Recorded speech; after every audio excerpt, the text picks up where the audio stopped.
El siguiente programa es presentado y producido por Senda.fm para CTN Internacional.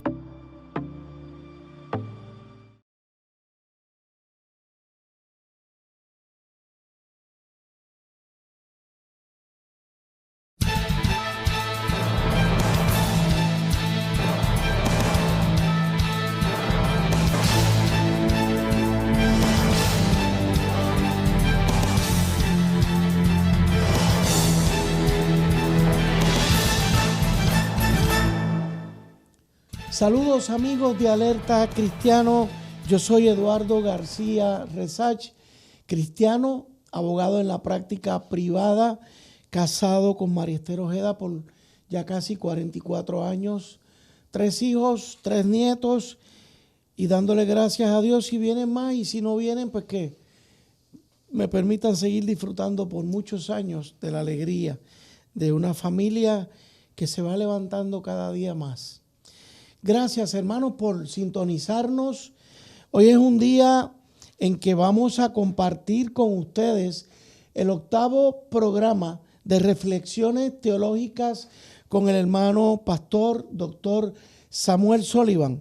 Pastor y doctor Sullivan, bienvenido. Dios le bendiga y buen día. Y me uno, ¿verdad?, en celebrar el hecho que este mes, el fin de agosto, cumplo 50 años de matrimonio con mi esposa Irene. ¡Qué bueno! Esta semana pasada ella cumplió años, el 19, y le damos gracias a Dios por Gloria esa bendición de estos 50 años que vamos a Gloria cumplir. A Dios. Y ella ha estado a mí, bueno, nos conocimos desde que yo tuve 13 años de edad.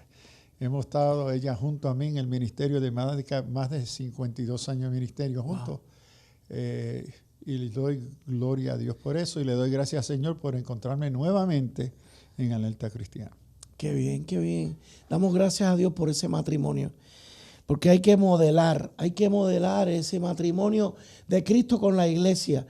Y el matrimonio es la mejor ocasión de mostrarle al mundo que sí se puede vivir en amor por muchos años, en fidelidad y creciendo juntos. Amén. Hermanos, hoy mi alegría también es doble en el sentido de que desde que estamos en los 7 programas anteriores con el doctor Sullivan, para mí han sido como un preámbulo a porque este es uno de los temas, el tema que vamos a tocar hoy, es uno de los temas que yo siempre he querido alcanzar. Es que, hermano, estoy hablando de la Biblia. La Biblia en nuestros tiempos recibe tanto ataque, el cristianismo, cuando el enemigo nos quiere atacar, empieza por tratar de socavar la Biblia, restarle la importancia enorme que tiene la Biblia en la vida de todo cristiano. Y no solamente eso, el enemigo trata de sembrarnos dudas sobre ese libro.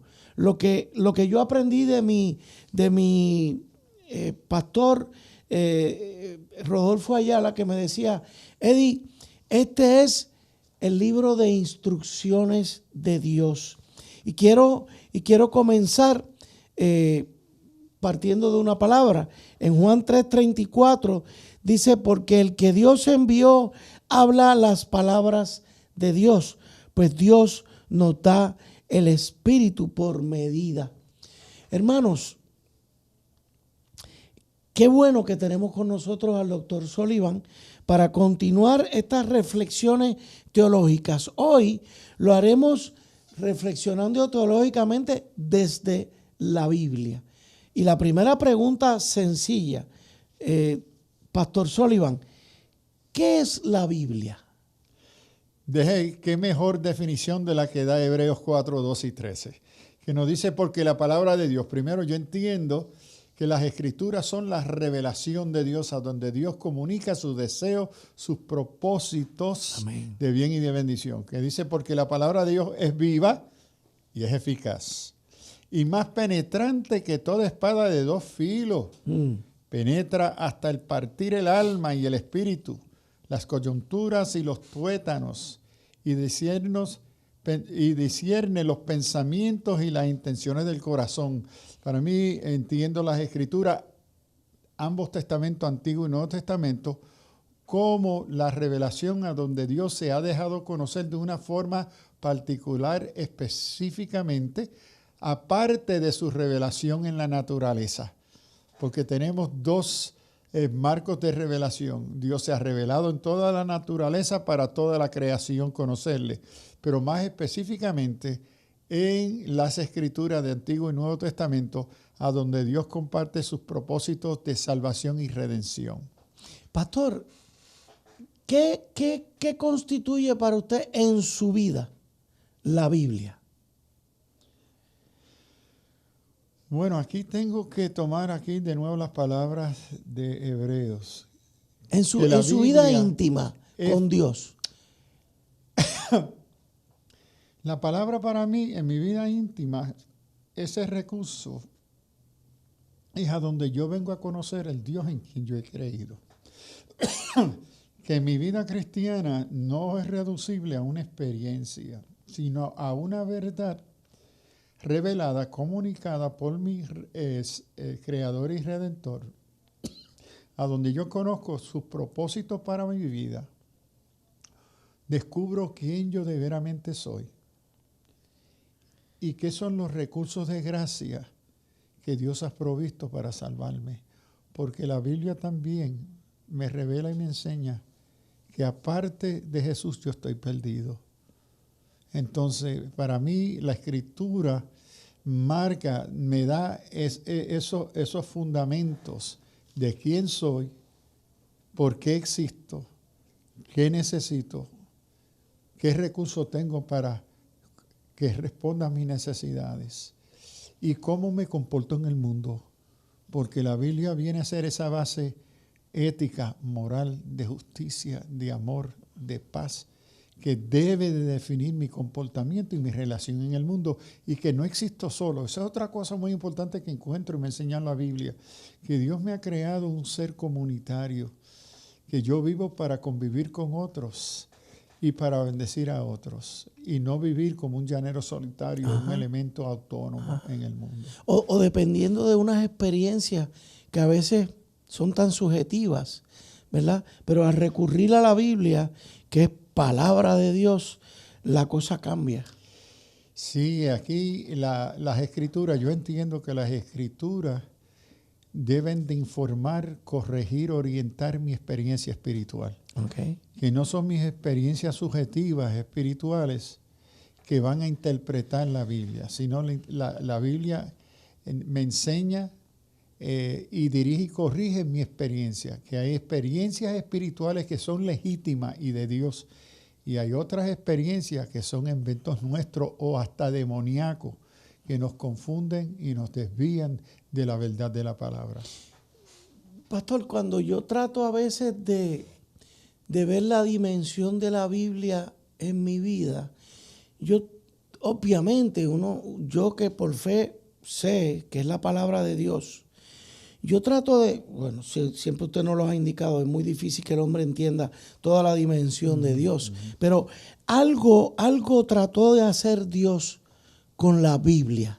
¿Qué podríamos decirle a los hermanos que nos están mirando? Bueno, yo creo que la intención primordial de la Biblia responde al hecho que Dios revelarse en la naturaleza no es suficiente para comunicar la condición pecaminosa del ser humano. La naturaleza declara quién es Dios, pero no nos refleja tanto quién es el ser humano. En las Escrituras, Dios nos revela quiénes somos. Primero, que somos creación de Dios a su imagen y semejanza y bueno, pero que entra un elemento, un factor de pecado que destruye o va destruyendo, deformando lo bueno de la imagen y semejanza de Dios en nosotros, pero que ante esa crisis existencial que separó al ser humano de su creador, hay una respuesta de gracia y amor, que la Biblia me dice que la respuesta es el amor y la gracia salvadora de Jesucristo, y que el único que va a restaurar o reconciliarnos con Dios, con esa paz redentora, se revela en la Escritura y en la persona de Jesucristo. Eso. O sea, y Dios sabe lo que crea. Estoy tratando de hacer un argumento. Dios sabe lo que crea, Dios nos hizo inteligentes y tomando eso en consideración, Dios sabe que le está hablando al hombre, a la mujer, seres inteligentes, obviamente porque Él es un ser inteligente. La importancia de cómo Dios nos crea, ¿cómo la vemos en la Biblia? Bueno, primero comienza afirmando que nos creó a su imagen y semejanza. Okay. Es decir, en la creación, Dios crea en el ser humano unas capacidades de inteligencia, de capacidad moral, de voluntad, de capacidad creador, de hacer historia, etcétera, que hace posible una relación inteligente entre el Dios que se revela, porque Dios se revela de una forma inteligente porque responde a la inteligencia y la capacidad que le dio a ese ser humano. Eso. Entonces, en esa relación inteligente y con propósito, porque la comunicación de inteligencia a través de información requiere o refleja intención. Eso. Y porque hay una intención en esa comunicación, en esa información dada en la Escritura, el ser humano que recibe ese mensaje es dirigido y existe la capacidad para ser transformado por ese mensaje. Y es un mensaje de amor, no es simplemente información. La Biblia es más que información. Ve, usted y yo podemos recibir un email que dice no responda. Uh-huh. Y cuando usted recibe ese email, no responda, lo que le quieren dar es data, información. Ellos no tienen ningún interés de comunicación. La comunicación requiere una respuesta. Pero vemos en la Escritura que la Escritura es más que información. Es un mensaje de amor que te dice, yo te amo, yo soy tu creador, ahora, y mi deseo es relacionarme contigo. Ahora, ese tipo de email espera una respuesta. Claro. Y espera una respuesta porque el que envió el email reconoce la capacidad del receptor de poder responder. Claro, claro. Y entonces la palabra de Dios es ese mensaje, ese email de Dios a su creación, invitándole a reconciliarse, que aún siendo pecadores, Él le ama y les perdona. Tremendo, tremendo. Amigos, vamos a hacer una pausa. Prepárense porque ahora vamos a entrar en la autoridad de la Biblia. ¿Tiene autoridad la Biblia? ¿Es válida? ¿Es cierta? ¿Es un mito? ¿Son cuentos de hadas? Hacemos la pausa. Alerta cristiana.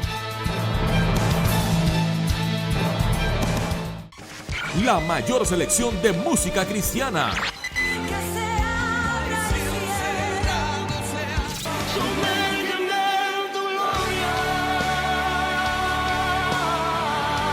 La mayor selección de música cristiana. 24 horas la tienes aquí en Senda FM. Sonido que levanta y restaura. Conéctate y únete a nosotros a través de las siguientes redes sociales. Síguenos en twitter.com/WandaRolón. Búscanos en facebook.com/Apóstol Wanda Rolón.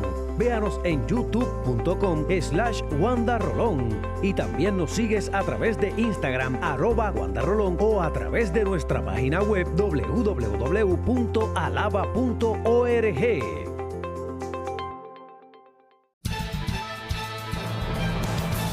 De regreso con ustedes, amigos de Alerta Cristiano. Como les decíamos en el primer segmento, por fin estamos ya de lleno en el tema de la Biblia. La Biblia, hermanos, es lo más poderoso que tiene el hombre en las manos ahora mismo para tener una intimidad con Dios cada minuto, cada hora, cada día. Usted desarrolla su propia intimidad viendo a Dios en esa palabra, hermanos. Y como bien decía el pastor, Dios, un ser totalmente inteligente, escribe para un hombre, para una mujer inteligente, y no es un mensaje cerrado, es un mensaje abierto. Él espera Él espera de nosotros. Aquí la importancia nuestra es demasiado grande. ¿Por qué? No porque seamos Dios, no. Es porque somos los que estamos en intimidad con Dios. Y de la manera en que nosotros respondamos es lo que va a establecer, hermanos, toda una vida, todo un caminar de la mano de Dios. Pastor, ¿qué dice la Biblia de su autoridad? Bueno, primero déjeme decir que tiemblo cuando se usa la expresión que estamos entrando de lleno al tema, porque en sí, hemos en el venido poco haciéndolo, tiempo pastor, que tenemos, ¿verdad? Estamos dándole por encimita. Entonces, estamos resaltando unas cositas, pero la Escritura nos enseña que ella es la comunicación o la expresión de Dios a nosotros. Por ejemplo, en 2 de Pedro 1:21 encontramos de forma clara, yo soy, y hay que tener muy en cuenta antes que de nada que ninguna profecía de las Escrituras es de interpretación privada. Wow. Porque jamás fue traído la profecía por voluntad humana. Al contrario, los hombres hablaron de parte de Dios, siendo inspirados por el Espíritu Santo. Y aquí se dan dos factores importantes. Que Dios, en su intención y deseo de dejarse conocer, esto es muy importante, que Dios quiere conocerse, no anda escondido, no es un misterio, pero que tiene que utilizar por necesidad medios humanos para hacerlo. Es decir, para poder entender lo que quiere comunicar, necesita someterse a las condiciones limitadas de la capacidad humana para que se pueda entender. Dios es infinito, eterno, trascendente. ¿Cómo se hace entender en un mundo finito? A través de la instrumentación humana, las categorías humanas, el vocablo humano, la cultura, la sociedad, las estructuras sociales, culturales, políticas. Estos son los medios de la realidad humana que Dios va a usar, pero que esa comunicación puesto en ciertos humanos no simplemente se deja libremente a ellos hacer con ella lo que quiere, sino en la Escritura va a resaltar que estas personas, siendo usadas para comunicar la revelación de Dios, fueron guiadas por el Espíritu Santo. Hay una superintendencia, un cuidado, una dirección de parte de Dios, y la Escritura llama a esto la inspiración del Espíritu Santo. Y esto es muy importante, porque cuando hablamos de revelación estamos hablando de contenido. Pero cuando se habla de inspiración, estamos identificando la fuente de esa información, la guianza que guía el propósito y la intención, aunque en manos humanas. Entonces, la revelación de Dios en la Escritura se encuentra en esta tensión entre la trascendencia de Dios y la finitud del ser humano. Claro. Se encuentran para que lo que Dios va a dejar conocer de sí mismo se pueda entender por ese ser humano. Claro. Y yo lo escucho a usted y pienso en esa finitud del hombre, pero también pienso en la capacidad intelectual de inteligencia que Dios nos da.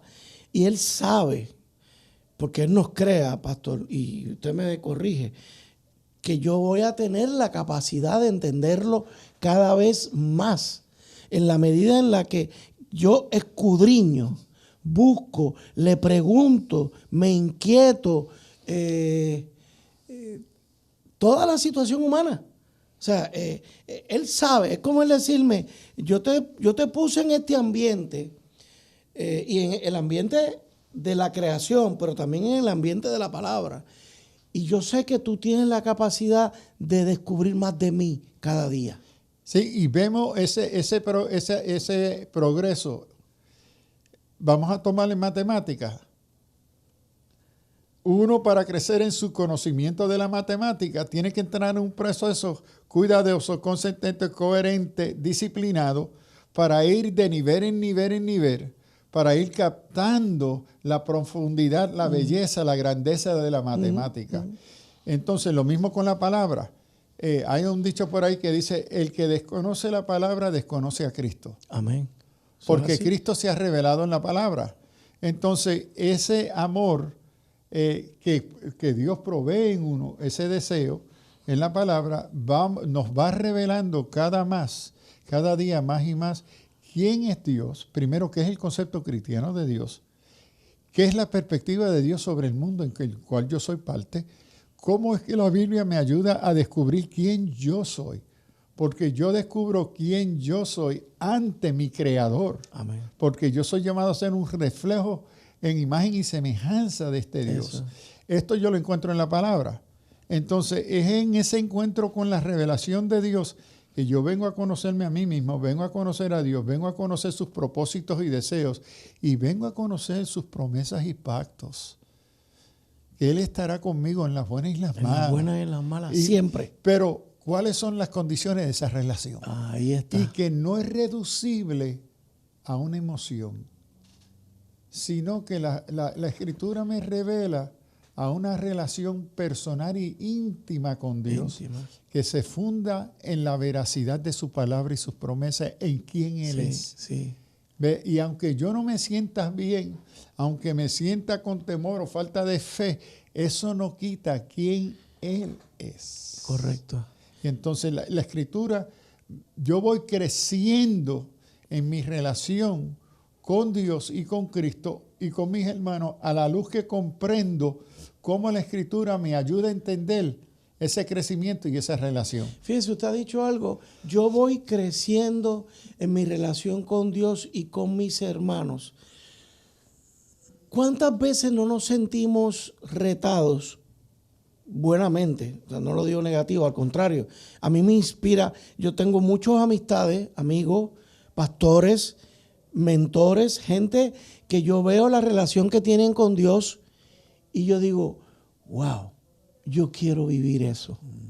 Porque son hermanos que me están mostrando que yo puedo subir a otros niveles, que son buenos retos, son pastores, en el caso de los pastores que tengo y que he tenido, que me dicen, hay más, hay más, hay más. Y uno, en la finitud que uno tiene, uno dice, caramba, a mí me gusta esto. O sea, uno le coge el sabor a esa relación con la palabra, con Dios, en la oración. Hasta los gritos que damos, las dolencias espirituales que tenemos, cuando sentimos que no podemos, y Señor, ¿qué está pasando? Ese tipo de cosas que uno ve, esa respuesta tan viva, que uno dice, caramba, es que tiene que ser cada día. O sea, entonces, ¿por qué digo esto, pastor? Porque a veces creemos, que eso le toca a Sullivan. Eso es problema de él. Él es el que se tiene que poner bien duro en esto. Y como que creemos, pues yo en mi vida particular, yo no tengo que aspirar a lo que aspiró el doctor Sullivan. ¿Por qué? ¿Por qué? Usted era como yo. Yo reconozco que usted tiene una relación con Dios muy suya, pero usted la ha cultivado. Y la ha cultivado por muchos años, no los años que yo llevo, ¿ves? O sea, que nos veamos en esa relación con los hermanos, como que también nos estamos, en el campo le dicen cucando, pero esto es bueno, motivando. Sí, yo creo que Pablo, escribiendo a la iglesia a los Efesios, le dice que el objeto es a la medida de la estatura de la plenitud de Cristo. Es decir, que el llamado a ser como Él es uno para el resto de la vida. Amén. Lo otro que me encanta de la Escritura, que la Escritura me parece a mí, no me dicta una espiritualidad uniforme. Es decir, que la espiritualidad y mi relación con Dios y la palabra y el Espíritu Santo y con mi hermano tiene un carácter único. Ajá. Hay una diversidad de espiritualidad, que la palabra se dirige a mí en la realidad de mi personalidad, de mi realidad. Eso. ¿Okay? Y eso hace una formación en la palabra, la oración, el Espíritu Santo va creando una espiritualidad en mí y en el otro que no es uniforme, que hay una diversidad de espiritualidades. Pero que la espiritualidad bíblica primero se funda en la palabra, no la contradice, resalta y ve a Cristo como su Salvador y esperanza, y nunca es individualista, nunca debe serlo. Correcto. Es comunitaria. Es parte del cuerpo de Cristo que se ayuda mutuamente. Y ahí el cuerpo de Cristo se va formando. Entonces, para mí, cuando yo miro y me regocijo en otras expresiones de espiritualidades en hermanos, yo digo, Señor, yo no tengo ese don, esa gracia que este hermano, esta hermana tiene, pero en me su lo formación gozo. espiritual. Yo soy bendecido por ello, pero no es necesariamente mi estilo de espiritualidad. Correcto. Pero reconozco que el Espíritu Santo da testimonio que es una espiritualidad bíblica y cristocéntrica. Igual que cuando, y enfatizando en eso, pastor, cuando uno mira la historia reflejada en la Biblia, con cuántos hombres y mujeres tan distintos, vemos que Dios se va relacionando, y ellos con Dios. Y uno de alguna manera se identifica con alguno de ellos en algún momento de su vida. Yo he tenido momentos de mi vida donde yo me he identificado con un Jeremías, con un Nehemías, pero también con Moisés, con David, ese tipo de cosas, con un Esther, y todos son tan distintos que uno dice, hay algo para mí en la Biblia, hay algo para mí. O sea, Dios puede trabajar conmigo de una manera tan particular, tan exclusiva, según la huella dactilar, es única de cada ser humano. Hay la huella de Dios en cada uno de nosotros también. Y ahí tenemos que cuidarnos cuando convertimos mi experiencia o formación espiritual como normativa para todo creyente. Porque cuando uno se acerca a la Escritura, uno ve que la espiritualidad de Pedro es distinta a la espiritualidad de Bernabé. Y el texto mismo refleja cómo estas personalidades, siervos de Dios, tenían Andrés, por ejemplo, una espiritualidad, hermano de Pedro, que era el que siempre estaba procurando traer otros a Cristo. Amén. Era mucho más un evangelista natural. La espiritualidad de Pablo se va a manifestar como maestro, rabino, apóstol, el que lucha por la vida de la iglesia, etcétera, etcétera. Y me llama la atención las palabras de Jesús en Mateo 22:19, y dice, eráis porque no conocéis las Escrituras, ni tampoco el poder de Dios. Amén. Es decir, vivimos siempre en el peligro de un egoísmo espiritual que quiere reducir la espiritualidad del otro a la mía. Que debe de ser un reflejo de lo que yo soy, porque la mía es la única correcta. Entonces ahí hay un gran peligro, porque cuando escudriñamos la Escritura, encontramos esta gran diversidad. María y Marta. La una es en los asuntos de las cocinas, pero está sirviendo al Señor. Por las distintas y la otra personalidades los pies del maestro. Claro. Entonces, hay una belleza de la palabra, es la diversidad de la creación de Dios, de cómo nos ha creado. Y en todo eso, Dios siempre se relaciona y se revela, se relaciona con nosotros dentro de quienes somos. Hacemos una pausa, amigos. Ya ustedes ven, amigos, entrarle de lleno a la Biblia, como dice el pastor, estamos por encimita nada más. Hacemos una pausa. Alerta cristiana.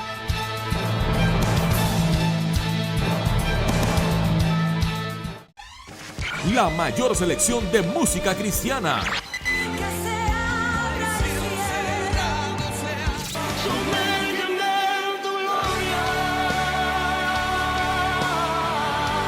La mayor selección de música cristiana.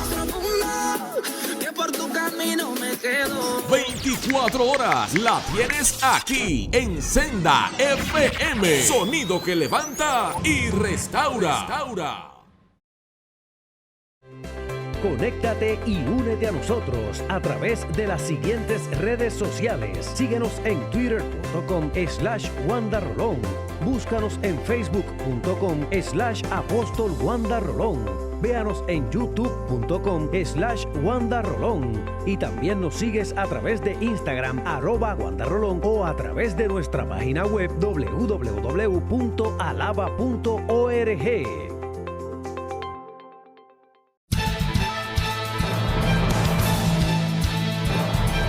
de regreso con ustedes, amigos de Alerta Cristiano. Como ustedes ven, los dos segmentos anteriores se nos han ido en apenas par de preguntas que le hemos hecho al doctor Sullivan. Pero es que, amigos, lo que estamos trabajando con una riqueza tan grande en este momento.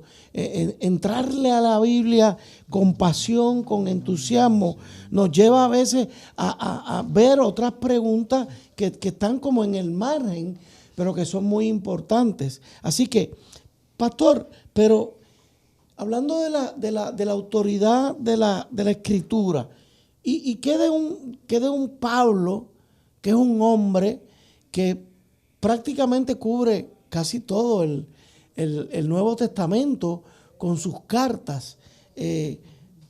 ¿No le resta esto a las Escrituras? No. ¿Se puede decir que fue Pablo el que escribió el Nuevo Testamento? Bueno, primero, Pablo escribe 13 de los libros del Nuevo Testamento, la gran mayoría. Uh-huh. Sí, es el medio que Dios escoge. El medio. Es un medio, es un recurso de Dios. Ahora, ¿cómo es que Dios se va a comunicar de forma inteligente con el ser humano en la realidad de su entorno histórico, social, político, etcétera? A través de un hombre. ¿Ok? Y esto, entonces Pablo, pero junto con el medio, que es el hombre, el que dirige, el que va a dirigir y cuidar del contenido de eso que este hombre va a comunicar, es el Espíritu Santo. Entonces, el Nuevo Testamento presenta el autor como aquel que es el que comparte y proclama el Evangelio, pero el contenido de él no le pertenece a él. Bajo el Imperio Romano, cuando un rey enviaba una proclama, el contenido de la proclama era de él, del rey, y representaba la autoridad y el poder del autor de la proclama. El portavoz de la proclama, el coruzo, el que lo proclamaba, él, bajo ley romana, no tenía derecho a modificar o cambiar el contenido del mensaje porque no era de él. Y si se atrevía a modificar, anular o cambiar el contenido, la penalidad era muerte. Entonces el Nuevo Testamento parte de ese entender que los autores son personas escogidas por Dios, dirigidas por el Espíritu Santo, verdaderamente humanos, con todas sus fallas y debilidades, pero que son dirigidas por Dios para comunicar, proclamar el mensaje del Evangelio. El contenido de eso no es de ellos. Por eso de vez en cuando Pablo va a decir, mira, esto es palabra mía. Esto es palabra del Señor. Y que la comunidad de la iglesia conoce y reconoce la diferencia entre cuáles son las opiniones de Pablo como judío y rabino y cuáles son aquellas cosas que él enseña, comunica, porque su fuente se encuentra en Dios mismo por el Espíritu Santo. Entonces, el medio, si algo para mí es extraordinario, cómo Dios deposita en vasijas de barro el tesoro del Evangelio, porque está el Espíritu Santo guiando, cuidando el contenido y la autoridad de ese Evangelio. Sí, en esa primera carta a los Corintios, capítulo 2, 10 al 13, Pablo habla, pero a nosotros Dios nos las reveló por el Espíritu, porque el Espíritu todo lo escudriña, aún las cosas profundas de Dios. Pues, ¿quién de los hombres conoce las cosas profundas del hombre, sino el Espíritu del hombre que está en él? Así también nadie ha conocido las cosas profundas de Dios, sino el Espíritu de Dios. Y nosotros no hemos recibido espíritu de este mundo, sino el Espíritu que procede de Dios, para que conozcamos las cosas que Dios nos ha dado gratuitamente. De estas cosas estamos hablando, no con las palabras enseñadas por la sabiduría humana, sino con las enseñadas por el Espíritu, interpretando lo espiritual por medios espirituales. Muy bien, pastor, que Pablo se pudo haber abrogado y no lo hace. Lo dice como usted señala muy claramente, esto no es mío, esto es de Dios. Y obviamente lo hemos podido constatar. Y no solamente que no es de él, él está sujeto a él. Él no está sobre la palabra, Él está sujeta a esa palabra, porque la palabra viene e encuentra su fuente en Dios mismo. Y es interesante cómo Pablo, como apóstol, no está sujeto, y no es que él está en un nivel superior al resto de los creyentes, sino que vive también sujeto a esa palabra. Pero entonces también vemos esto es el problema de cómo se abusa o se pretende abusar de las Escrituras. Y eso pues lo hemos visto en la Biblia. Por eso el llamado a escudriñar las Escrituras. ¿Cierto? Sí, bueno, los fariseos en la época de Jesús se conocieron como los grandes y los escribas eran los grandes intérpretes y cuidadores de la palabra. Y sin embargo, en su afán se habían desviado y Jesús les reprende y le dice, ¿os parece escudriñar las Escrituras? Ustedes escudriñan las Escrituras y os parece a ustedes, los fariseos, especialmente fariseos y los escribas y los saduceos, que ellos son escudriñar las Escrituras porque os parece que en ellas ustedes encontrarán la vida eterna. Eso es lo que los motiva. Sin embargo, ustedes están tan cegados que no ven, no han reconocido que estas mismas que ustedes están estudiando son las que revelan quién yo soy. Sin embargo, me niegan a mí. Ahora, esto para mí resalta el hecho que motiva tu escudriñar las Escrituras. Uno puede tomar... ¿Con qué intención vas a la Biblia? En la universidad se enseñan cursos del carácter literario de la Biblia, como un libro literario extraordinario. ¿Ok? Pero ¿qué es el supuesto en esos cursos? Que no es revelación de Dios, no hay inspiración, es un texto literario. Hay personas en la iglesia y en los seminarios, ahora paso 40 años enseñando en seminarios, encuentro con estudiantes que vienen al seminario teológico, al instituto, porque quieren venir a saber más que el pastor. Que lo que los motiva es data, información, para ellos enseñar a otros que ellos son superiores, que saben más. Uy. ¿Ves? Son los cabezones, yo los llamo los cabezones. Los cabezones. Los cabezones. Entonces, en sus iglesias no edifican. Lo que crean son divisiones, problemas, con el pastor, con el maestro, porque su motivación, aunque están escudriñando las Escrituras, en sí están ciegos a la verdad y el propósito de esa Escritura. Sí. Entonces tenemos que tener mucho cuidado que el llamado a escudriñar la Escritura no debe ser algo simplemente mecánico, que se me exige, sino que me motiva, y debe de ser el Espíritu Santo en el creyente, de procurar conocer sinceramente qué es la voluntad y el propósito de Dios para mí. Con esa apertura y no yo definir y controlar el contenido para mis propios propósitos. Porque entonces estamos como los fariseos que teniendo el Torá frente a ellos y estudiándolos diligentemente estaban ciegos. Claro. ¿A quién fue Jesús el Mesías? A veces en las redes, pastor, yo como estoy metido en ello, a veces noto este afán que uno dice, qué pena. Es como si yo voy a la palabra para darte por la cabeza con ella. Y entonces usted ve estas disputas entre hermanos cristianos. No porque aquello, no porque aquello, no porque aquello. Y se convierte todo en un debate de que yo sé más que tú no sabes, o tú eres esto, o tú eres lo aquello, y enseguida empieza el mote, el adjetivo peyorativo, que uno dice, pero esta no es la idea. La idea es que compartamos buscando una sana armonía, no estar demostrándome que tú sabes más que yo.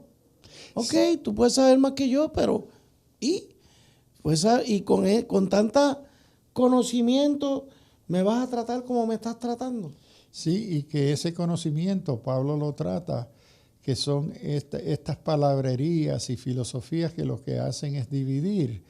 Y aquí es interesante que junto con la palabra y el medio del ser humano, conociendo la naturaleza humana, si algo se marca en el Nuevo Testamento y en el Antiguo, es el maestro. En el Antiguo Testamento se va a marcar por el rabino, por el profeta, que sirve también como maestro, y en el Nuevo Testamento como el maestro. Que la palabra, para ser mejor entendida, el Señor da a la iglesia maestros. Maestro. ¿Y qué sucede? Cuando uno se hace, no es que tiene que serlo, se hace autodidacta porque rechaza maestros. Esto es un gran peligro. Uy. Porque el Señor ha dado a la iglesia maestros para ayudarnos a entender, porque hay cosas en la palabra que son complejas y que uno necesita tomar en cuenta todo el consejo de Dios, no lo que me gusta. Y entonces el maestro y la maestra ha sido dada para orientarnos, dirigirnos, para trazar bien. Procura con diligencia presentarte a Dios aprobado. ¿Y qué es parte de esa aprobación? Que traza bien la palabra de verdad. Entonces hoy observo que hay muchos conflictos por el mal entender de la Escritura, porque muchas de estas personas no están bajo la dirección, la orientación de maestros de la palabra, porque el Espíritu Santo ha dado a la iglesia para su edificación, capacitación, maestros. Pero ¿qué es el ministerio más ignorado y desatendido en la iglesia? El maestro. Usted lo ha dicho antes. ¿Por qué tenemos tantas falsas doctrinas? ¿Por qué tenemos tantos disparates en los púlpitos y en las escuelas bíblicas? Por falta de hombres y mujeres dotados por el Espíritu Santo con el conocimiento y la sabiduría. Así es. Y es interesante que en la Escritura hay una cosa que es cientía, que es contenido, pero no es serpentía, que es sabiduría. Una cosa es el conocimiento, data, otra cosa es sabiduría. El Espíritu Santo en el maestro une estas dos, que traza bien, que toma los datos de la Escritura, pero los enseña y los comunica dentro de la sabiduría de Dios. Hacemos una pausa, amigos, y pasamos al cuarto segmento, Alerta Cristiana.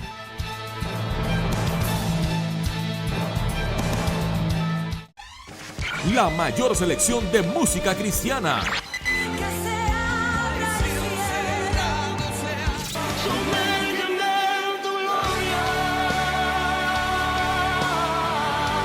La mayor selección de música cristiana.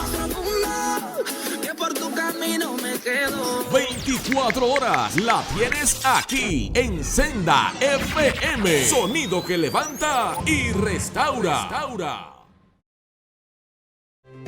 Conéctate y únete a nosotros a través de las siguientes redes sociales. Síguenos en twitter.com/WandaRolón. Búscanos en facebook.com/Apóstol Wanda Rolón. Véanos en youtube.com/WandaRolón. Y también nos sigues a través de Instagram @WandaRolón o a través de nuestra página web www.alaba.org.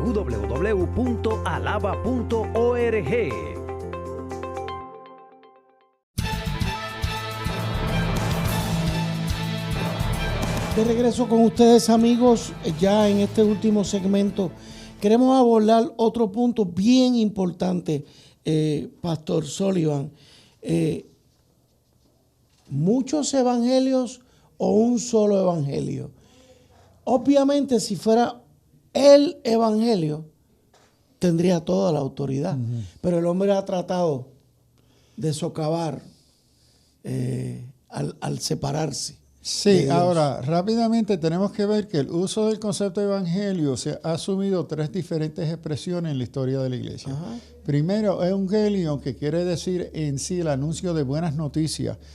Esto era una palabra usada por los griegos y los romanos, pero más tarde la iglesia cristiana le va a añadir a evangelio de salvación. Porque el evangelion era un anuncio oficial del gobierno, buena etcétera. Noticia. Buenas noticias. El fulano general ganó la batalla. Pero en la fe cristiana se va a añadir buenas noticias de salvación. Entonces, la primera expresión en uso de esto se dirigía directamente a la persona de Jesucristo. Su vida, muerte y resurrección eran las buenas noticias, la encarnación de Cristo. Más tarde, después de la resurrección, el evangelio, el uso de evangelion, va a enfocarse en este Cristo resucitado, Las buenas noticias, está vivo, ¿ok? Ha resucitado. Entonces, más tarde, casi 300 años más tarde, el uso de evangelio se va a referir a los 4 evangelios de Mateo, Marcos, Lucas y Juan. Entonces, ha habido una evolución y un uso diverso del concepto de evangelio. Pero al corazón de esto, las buenas noticias se enfocan y es una singular, es el evangelio de las buenas noticias de salvación que Dios ha hecho, nos ha provisto un recurso para salvarnos y este se llama Jesucristo. Ese es el evangelio. ¿Okay? El evangelio es Jesucristo. El centro de toda la Biblia. Juan lo reduce y el verbo que era en el principio con Dios ahora se hizo carne y habitó entre nosotros y hemos visto su gloria. Amén, amén. Gloria del unigénito del Padre. Entonces, y Juan y los escritores de los evangelios van a compartir el contenido y naturaleza de ese propósito divino de redimirnos. Amén. Amigos, lo referimos como asignación a que cotejen Gálatas en su capítulo 1 del 6 al 9, para que vean esto que estamos hablando de que no hay otro evangelio. Pastor, pero también está el peligro, dos peligros grandes, no conocer las Escrituras y los falsos profetas. O sea, son dos cosas que ante Dios no, pero ante los hombres nos hacen ver como que hay algo que está fallando. Bueno, sí, tristemente, y esto se da, Pablo está escribiendo a la iglesia creyentes, con el peligro de un creyente desconocer las Escrituras. Como ya había dicho Jesús en Mateo, que por desconocer la Escritura, ustedes llegan a estas conclusiones equivocadas. Uh-huh. Entonces se da lo mismo con el creyente, que lo que define y dirige quiénes somos como creyentes es la palabra, y cuando desconocemos la palabra, no sabemos quiénes somos, ni sabemos quién es Cristo. Pero nos atrevemos a querer debatir y cuestionar estos temas en ignorancia. En ignorancia. Y esto es un gran peligro, porque ¿qué sucede? Esa ignorancia abre las puertas para falsas doctrinas y falsos profetas. Okay. Entonces, esto es lo que estamos viendo hoy. El deseo en una cultura moderna, posmoderna, a donde todo es instantáneo. Queremos un evangelio instantáneo. Entonces no queremos desarrollar la disciplina del estudio bíblico. Y entonces nos abrimos que yo quiero un mensaje inmediato. ¿En cuántas ocasiones me veo yo en congregaciones a donde hermanos se me acercan? Hermano, tiene una palabra, ¿qué me está pidiendo? Revelación. Me está pidiendo revelación. Y yo le digo, sí, hermano, tengo una palabra, y me la acerco y le digo, lee la Biblia. Sí. Porque la revelación y única revelación de Dios son las sagradas Escrituras. Pero tenemos este afán de un nuevo evangelio que me acomode, que me bendiga, que me prospere, y que me diga cosas lindas, pero no me interesa lo que me dice y me enseña la Escritura. Amén. Eso abre toda la puerta hoy a falsas doctrinas y falsos profetas. Yo me asombro a la cantidad de locuras que yo veo en el internet, que veo en video en YouTube, de falsas doctrinas, falsas enseñanzas, falsos modelos demoníacos que se pasan como evangélicos, pero como no solamente el público no creyente, el público creyente ignorante de la palabra, que no quieren leer, no le interesan leer, pero quieren ministerio. Quieren que el Señor los use en su ignorancia. Una de las grandes cosas que yo me pregunto, y yo digo, Señor, ¿cómo es esto? Cuando una persona nace de nuevo, auténticamente ha nacido de nuevo, que ha recibido a Cristo como su Señor y Salvador, por obra sobrenatural del Espíritu Santo, yo me asombro con hermanos y hermanas que me dicen, sí, yo recibí a Cristo como mi Señor, pero a mí no me gusta leer la Biblia. A mí no me gusta ir al estudio bíblico. No, yo no leo la Biblia mucho, pero gloria a Dios, yo he nacido de nuevo. Yo digo, Señor, perdóname, pero yo tengo que cuestionar eso. Porque si el Espíritu Santo te trajo a Cristo, ¿a dónde tú vas a conocer quién es este Señor que tú acabas de confesar y recibir? El único lugar es en la Escritura. ¿Y cómo tú me vas a decir que ese mismo Espíritu Santo que te trajo a Cristo no te insta, no te capacita, no te motiva para escudriñar la Escritura? Eso es una contradicción crasa. Si tú no conoces la Escritura, no me digas que tú conoces a Cristo.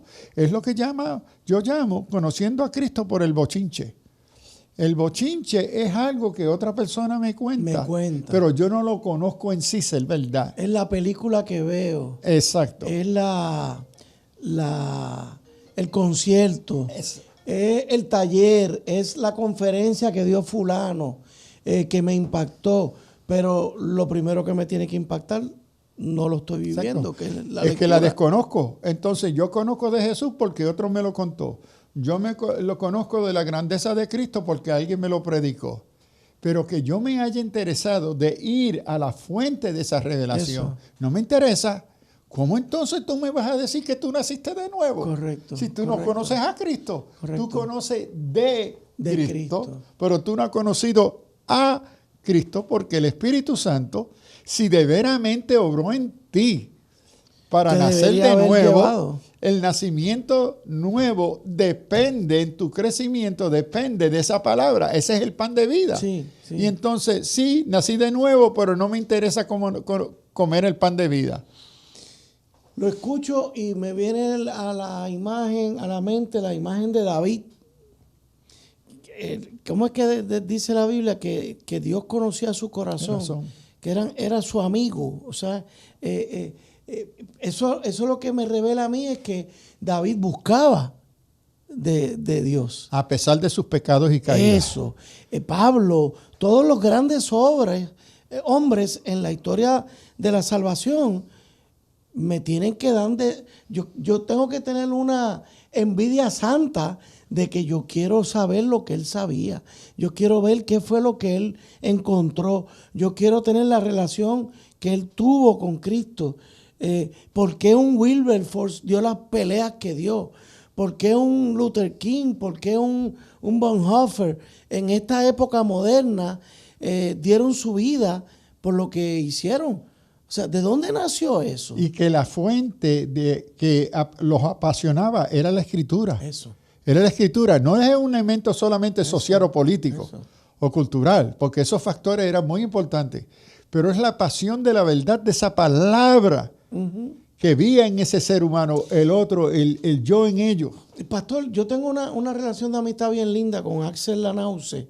Él preside el ministerio, se me fue el nombre. A cada rato él viene aquí y me trae misioneros. Y me relata esta iglesia naciente en China, en la misma, el Medio Oriente, que están teniendo estas experiencias tan fantásticas, ¿no? Con Dios, que están dando la vida, pastor. ¿Cómo es que yo puedo entregar mi vida así tan...? Porque nuestro contexto americano y europeo no me va a costar nada. No hay martiría. Jesús nos llama a ser testigos de Él. La palabra que Él usó en griego fue mártires, dispuestos a sufrir hasta morir por la verdad de este evangelio. Entonces, la cristiandad americana y europea ha sido uno sin persecución, desde Constantino. Entonces, el cristiano típico no conoce lo que es sacrificar por el evangelio. Y este sacrificio, esta martiría puede ser darse de muchos foros, en muchos contextos, de forma distinta. Pero nosotros vivimos típicamente un mensaje acomodizo, fácil. Sí. Entonces no hemos entendido y se desconoce en muchas partes esa entrega, esa pasión dada por el Espíritu Santo para estar dispuesto a sufrir por el evangelio. Una Esther que Dios le pone algo que va a hacer. Y cuando se le cuestiona, ella dice, yo lo voy a hacer y si en el empeño tengo que morir, pues muero. Aquellos jóvenes que fueron pasados por el fuego. Aunque no nos salve, no vamos a adorar. Correcto. En las batallas que hoy libramos en el mundo, en Puerto Rico, a veces medimos, pues yo puedo llegar hasta aquí. Cuando yo me pongo a medir el costo de mi entrega en la lucha por el evangelio, algo está malo en mí, pastor, que yo estoy pesando lo que me va a costar mi entrega. Pues, ¿quién está orando en mí? ¿Mi comodidad o el Espíritu Santo? No, y ese sufrimiento, y eso por el evangelio. Ni siquiera lo veo como sufrimiento, pastor, porque es parte de mi vida. Bueno, sí, porque hemos incorporado ya como parte de nuestra realidad cristiana que eso posiblemente puede ser consecuencia de mi espiritualidad.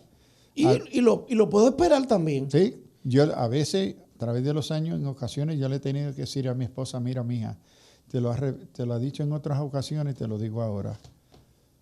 Ora y no te asombre el día que yo tenga que ir a la cárcel. Que en la sociedad que estamos viviendo, por lo que yo entiendo ser la verdad del evangelio, nos están persiguiendo. Oh, sí, oh, sí. Y entonces no te asombra, porque yo no me voy a callar. Sí. Entonces ora por mí. Mi oración es, Señor, dame fuerza cuando llegue ese momento para yo serte fiel. El momento de la prueba. Amigos, lamentablemente tenemos que terminar, pero esto va a continuar, amigos, porque ya, como les decía, estamos entrando de lleno, aunque por la superficie, como han visto hoy, estamos llegando. Oremos unos por los otros, porque a todos nos va a llegar el momento de la prueba, pero la vamos a enfrentar como Esther, con valentía. Yes. Alerta, cristiano, que Dios les bendiga. Dios les Gracias, bendiga. pastor. Lindo día.